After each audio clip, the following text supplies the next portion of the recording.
Hi అండి. ఈరోజు కొబ్బరి పచ్చడి తయారీ విధానం అయితే చూద్దాము. పచ్చి కొబ్బరితోటి కొబ్బరి పచ్చడి అండి. ఇది రైస్లోకి రోటీలోకి బాగుంటుంది. ముందుగా ఒక కొబ్బరికాయని ఈ విధంగా ముక్కలు కట్ చేసుకొని పెట్టుకోవాలి. దీంట్లోకి పచ్చిమిర్చి వేసుకోవాలి. దీంట్లో కారం అయితే చాలా తక్కువ పడుతుందండి. అందుకని పచ్చిమిర్చి తక్కువ వేసుకుంటేనే బాగుంటుంది. అలాగే దీంట్లో తగినంత ఉప్పు, నానబెట్టుకున్న చింతపండు, పసుపు, అలాగే 4-5 వెల్లుల్లిపాయలు కూడా వేసుకొని మిక్సీకి ఈ విధంగా మిక్సీకి పట్టుకోవాలి.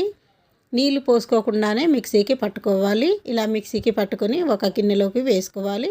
ఇప్పుడు స్టవ్ ఆన్ చేసుకొని పాన్ పెట్టుకొని ఆయిల్ వేసుకొని దాంట్లో మినప్పప్పు, ఆవాలు, జీలకర్ర, అలాగే 2 ఎండుమిర్చిని తుంచి వేసుకోవాలి.